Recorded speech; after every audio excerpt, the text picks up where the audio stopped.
Hello friends, எல்லோருக்கும் வணக்கம். Welcome to young investor channel. Actually market updates பார்த்தீங்கன்னா கண்டினியூஸாக டிஸ்கஸ் பண்ணிட்டு இருக்கிறோம். ஸோ இது போக நீங்கள் கமெண்ட்ஸில் சில டவுட்ஸ் கேட்டிருந்தீங்க, சில கமெண்ட்ஸோட ரிசல்ட்ஸ் எல்லாமே வந்திருக்கு. எல்லாம் பார்த்தீங்கன்னா டிஸ்கஸ் பண்ணலாம் ஒன்று ஒன்றாட்டு. ஸோ ஃபஸ்ட்டு பார்க்கும்போது ITC century bulb and paper அதை வந்து நெக்ஸ்ட் வீக் பார்த்தீங்கன்னா பர்ச்சேஸ் பண்ண போகிறாங்க. அதோட வேல்யூ பார்க்கும்போது 3498 கோடிக்கு பர்ச்சேஸ் பண்ண போகிறாங்க next week. Some delays competition commission of இந்தியாட்ட வந்து சில அப்ரூவலுக்கு எல்லாமே டிலே ஆனது. ஸோ அந்த பேசிஸில் வந்து பார்த்தீங்கன்னா இப்போதைக்கு அவங்க லேட்டாக பர்ச்சேஸ் பண்ணுறாங்க. பேப்பர் மேனுஃபேக்சர் இது யார்கிட்ட வாங்குறாங்க அப்படின்னு பார்க்கும்போது ஆதித்யா பிர்லா குரூப் ஓன் பண்ண இந்த century bulb and paper Aditya group தான் ஓன் பண்ணிட்டு இருந்தாங்க. இப்போ வந்து பார்த்தீங்கன்னா ஐடிசி அதை வாங்குறாங்க 3498 கோடிக்கு. ஆல்ரெடி ஐடிசி வந்து பேப்பர் பிஸ்னஸ் பண்ணிட்டு இருக்கிறாங்க. அவங்களுக்கு ஓன் மேனுஃபேக்சரிங் ஃபேக்ட்ரிஸ் இருக்குது, அது பண்ணிட்டு இருந்தாங்க. என்ன ஒன்று பிஸ்னஸ் அப்டேட்ஸ் ரிசல்ட்ஸ் போஸ்ட் பண்ணும்போது பேப்பர் செக்மெண்ட் மட்டும் கொஞ்சம் மாடரேட்டான ரிசல்ட்ஸாக இருக்கும் தனியாக பிரித்து பார்க்கும்போது. ஏன்னா பேப்பர் செக்மெண்ட்லேயே உங்களுக்கு காம்படிஷன் இருக்குது. இந்தோனேஷியா, சைனா அங்கே இருந்தாலுமே காம்படிஷன் இருக்குது. பட் இப்போதைக்கு பார்த்தீங்கன்னா கொஞ்சம் ரிகவர் ஆகி வராங்க ஐடிசி. இந்த அக்யூசிஷன் அவங்களுக்கு நல்லாவே கை கொடுக்க சான்ஸ் இருக்குது. இது வந்து ஐடிசியை பொறுத்த வரைக்கும் ஓவரால் அப்டேட்ஸு. ஐடிசியோட manufacturing facility 4 manufacturing facility Andhra Pradesh, Telangana, Tamil Nadu, west Bengal இங்கெல்லாமே வச்சுருக்காங்க. அது மட்டும் இல்லாமல் இந்த டேக் ஓவருக்கு அப்புறம் அவங்களோட மேனுஃபேக்சரிங் கெப்பாசிட்டி 50% அளவுக்கு ஜாஸ்தி ஆகும். 1.5 மில்லியன் டன்ஸ் அந்த ரேஞ்சில் இருக்கும் அப்படின்னு சொல்லி அப்டேட் கொடுத்துருக்காங்க. 40% of the paper manufacturing capacity in ஹவுஸில் தான் இருக்குது. அது வந்து சம் எஸ்டிமேட்ஸ் அந்த ரேஞ்சில் அதை ரன் பண்ணிட்டு இருக்காங்க. ஸோ இது வந்து ஐடிசியை பொறுத்த வரைக்கும் அப்டேட்டு. இந்த அக்யூசிஷன் அவங்களுக்கு எப்படி கை கொடுக்கும் அப்படிங்கிறது 2 குவார்ட்டர் ரிசல்ட்ஸை பார்த்தா தான் நமக்கு தெரிய வரும். அது வரைக்கும் வெயிட் பண்ணுவோம். பட் ஐடிசியோட ஸ்டாக் ப்ரைஸ் நல்ல ஒரு வேல்யூவேஷனில் கன்சிடர் பண்ணுற ரேஞ்சில் தான் இருக்குது. நெக்ஸ்ட் பார்க்கும்போது ஹெச்எல் டெக்னாலஜிஸை வாங்கலாமா அப்படின்னு சொல்லி ஒரு நண்பர் கேட்டிருக்காரு. ஹெச்எல் டெக்னாலஜிஸ் 5% சம்திங் நெகட்டிவில் தான் லாஸ்ட் மார்க்கெட்டில் க்ளோஸ் ஆயிருந்துச்சு, 1202 ரூபா. இல்லை என்ன ஒன்று கவனிக்க வேண்டியது இருக்குது அப்படின்னு சொல்லி பார்க்கும்போது ஐடி செக்டார் எல்லாமே இப்போ மந்தமாக தான் இருக்குது. ஒரு பக்கம் லே ஆஃபு, ஒரு பக்கம் business dull.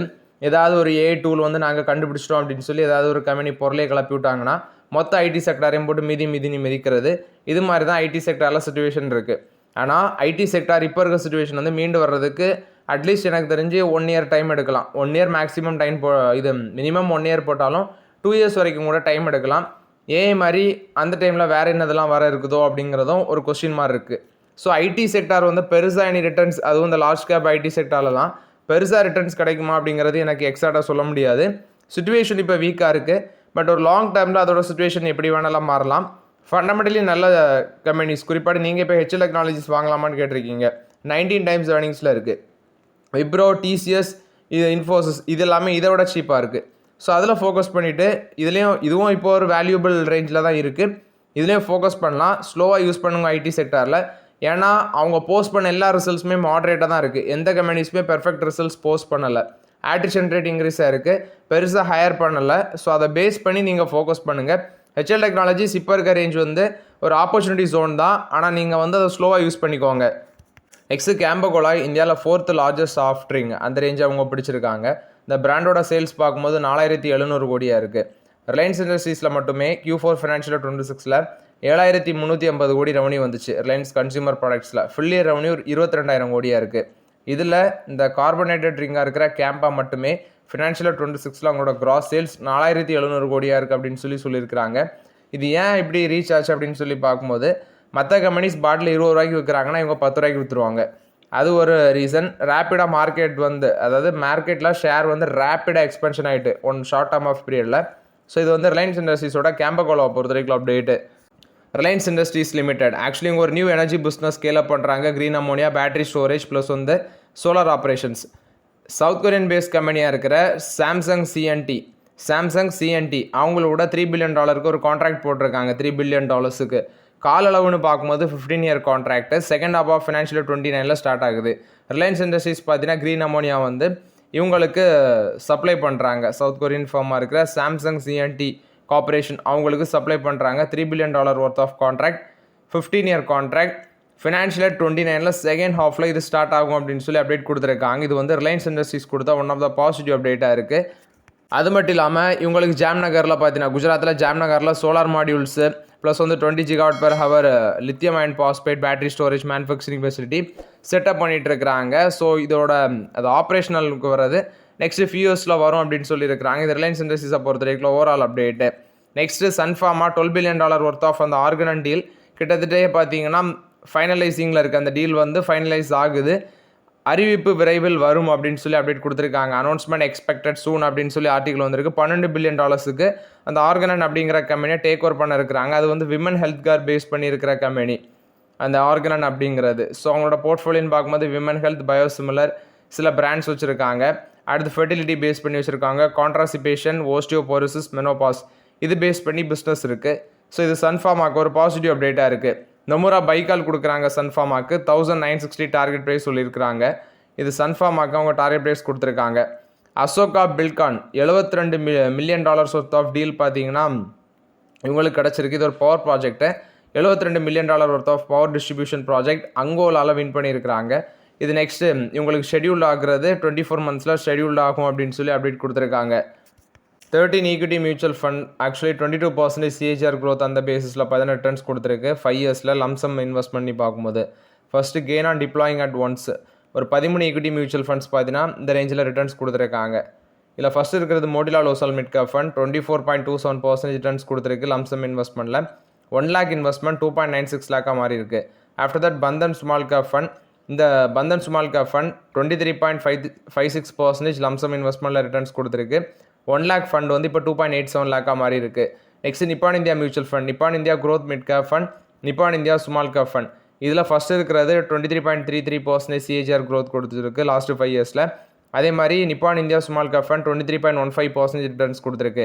Invesco India small cap fund இது வந்து 22.78% ரிட்டர்ன்ஸ் கொடுத்துருக்கு 5 இயர்ஸில். 1 lakh இன்வெஸ்ட்மெண்ட் 2.79 லேக்காக மாறி இருக்குது. HDFC mid cap fund 22.55% returns கொடுத்துருக்கு. HDFC மிட் கேப் ஃபண்டு 5 இயர்ஸில் 1 lakh இன்வெஸ்ட்மெண்ட் 2.76 லேக்காக மாறி இருக்குது 5 இயர்ஸில். Quant small cap fund 22.39% CAGR 5 இயர்ஸில் லம்சம் இன்வெஸ்ட்மெண்ட்டில். 1 lakh இன்வெஸ்ட்மெண்ட் 2.74 லேக்காக மாறி இருக்குது. நிப்பான் இந்தியா மல்டி கேப் ஃபண்ட் 22.18% பார்த்தீங்கன்னா ரிட்டர்ன்ஸ் கொடுத்துருக்கு. 1 lakh இன்வெஸ்ட்மெண்ட் 2.72 லேக்காக மாறி இருக்குது. Invesco India mid cap fund and Edelweiss mid cap fund 21.89% returns. இதில் Invesco India mid cap fund 21.89%, Edelweiss mid cap fund 21.78% returns கொடுத்துருக்கு. 1 lakh இன்வெஸ்ட்மெண்ட் ஃபஸ்ட்டு சொன்னது 2.69 லேக்கும், இன்னொன்று வந்து 2.67 லேக்காட்டு மாதிரி இருக்குது. ஆஃப்டர் தட் ஒரு 3 funds HDFC focus fund, Motilal Oswal large and mid cap fund. இது வந்து HDFC ஃபோக்கஸ் பண்ண ஃபண்டு. அதில் Motilal Oswal large and mid cap fund, ICICI Prudential mid cap fund. Motilal Oswal large cap fund பார்க்கும்போது 21.71%, mid cap fund 21.69%, ICICI Prudential mid cap fund வந்து 21.59%. அந்த ரேஞ்சில் last 3 இயர்ஸில் returns கொடுத்துருக்குன்னு சொல்லியிருக்காங்க. நெக்ஸ்ட் ஆக்சிஸ் பேங்கோட Q4 results. Profit after tax 7071 கோடியாக இருக்குது. நெட் இன்ட்ரெஸ்ட் இன்கம் 5% வளர்ந்துருக்குன்னு சொல்லியிருக்கிறாங்க. இதில் profit after tax marginally drop ஆகிருக்கு. இது போக 4.7% அந்த ரேஞ்சில் இன்ட்ரெஸ்ட் இன்கம் வளர்ந்துருக்கு. இன்ட்ரெஸ்ட் எக்ஸ்பென்சஸ் 18,267 கோடியாக இருக்குது. 4.7% வளர்ந்துருக்கு. ₹1 per ஷேர் பார்த்தீங்கன்னா டிவிடன் அனௌன்ஸ்மெண்ட் பண்ணியிருக்காங்க. நெட் இன்ட்ரெஸ்ட் இன்கம் 14,457 கோடியாக இருக்குது. 5% வளர்ந்துருக்கு. நெட் இன்ட்ரெஸ்ட் மார்ஜின் 3.62% இருக்குது. ஆப்ரேட்டிங் ப்ராஃபிட் 10,013 கோடியாக இருக்குன்னு சொல்லியிருக்காங்க. கோர் ஆப்ரேட்டிங் ப்ராஃபிட் 10,619 கோடியாக இருக்குது. ஆப்ரேட்டிங் காஸ்ட் 6% வளர்ந்துருக்கு. இது போக ப்ராஃபிட் ஆஃப்டர் டேக்ஸ் 9% சீக்வன்ஷியல் பேசிஸில் வளர்ந்துருக்கு. 6,490 கோடி. ப்ரொவிஷன்ஸ் அண்ட் கண்டிஜினியஸ் 3,522 கோடி. ஸ்பெசிஃபிக் லோன் லாஸ் ப்ரொவிஷன்ஸ் 1,146 கோடியாக இருக்குது. அது மட்டும் இல்லாமல் ஒன் டைம் ப்ரொவிஷன் 2,001 கோடியாக இருக்குன்னு சொல்லியிருக்கிறாங்க. பேங்க் வந்து அந்த கியூமுலேட்டிவ் ப்ரொவிஷன் சொல்லுவாங்க, அது 15,473 கோடியாக இருக்குது. இதில் அசட் குவாலிட்டி எடுத்து பார்க்கும்போது ஃபஸ்ட்டு பேலன்ஸ் ஷீட் 17% வளர்ந்துருக்கு. 18,86,850 கோடி. Total deposit quarter and quarter பேஸில் 6%, இயர் ஆனர் பேஸில் 14% வளர்ந்துருக்கு.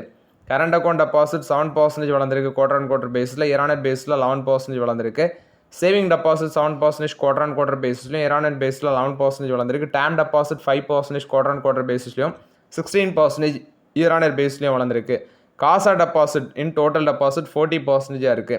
39% 40% வளர்ந்துருக்கு. அட்வான்சஸ் 19% வளர்ந்துருக்கு. ரீட்டைல் லோன் 8% வளர்ந்துருக்குன்னு சொல்லியிருக்காங்க. நெட் அட்வான்சஸ் ஆஃப் த பேங்க்கில் அது 55% இருக்குது. ரீட்டைல் லோன் 73% இருக்குது. ஹோம் லோன் பார்க்கும்போது 26% இருக்குது அவங்களோட ரீட்டைல் புக்கில். Small businesses 7% quarter and quarter பேஸில் வளர்ந்துருக்குன்னு சொல்லியிருக்காங்க. லோன் அகேன்ஸ்ட் ப்ராப்பர்ட்டி 16% வளர்ந்துருக்கு. பர்சனல் லோன் 6% வளர்ந்துருக்கு. Corporate loan book 10% quarter and quarter பேஸ்லையும் இயர் ஆன் இயர் பேஸில் 38% வளர்ந்துருக்கு. டொமஸ்டிக் கார்ப்பரேட் புக் 36% வளர்ந்துருக்கு. கிராஸ் என்பிஏ வந்து 1.23% அந்த ரேஞ்சில் இருக்குது. 1.40% வந்து 1.23% இருக்குது.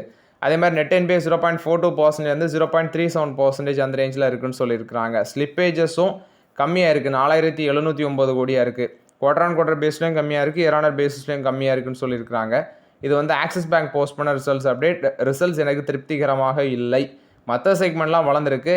என்ன ஒன்று ப்ராஃபிட் பார்த்தீங்கன்னா கோவிந்தா. அதுக்கு காரணம் என்னென்னு பார்க்கும்போது ஒன் டைம் ப்ரொவிஷனில் ஒரு 2001 கோடி பேருக்கு, அதனால தான் ப்ராஃபிட் அடி வாங்கியிருக்கலாம் அப்படிங்கிறது என்னோட ஒப்பீனியன். ப்ளஸ் சீக்வன்ஷியல் பேசிஸில் ப்ராஃபிட் பார்க்கும்போது 9% வளர்ந்துருக்கு. மற்றபடி எல்லா செக்மெண்ட்டுமே பார்க்கும்போது ஓரளவு ஒரு டீசன்ட் க்ரோத் இருக்குது. குவார்டர் ஆன் குவார்டர் பேஸ்லையும் இயர் ஆன் இயர் பேஸஸ்லையும் ₹1 per ஷேர் டிவிடன் அனௌன்ஸ்மெண்ட் பண்ணியிருக்காங்க.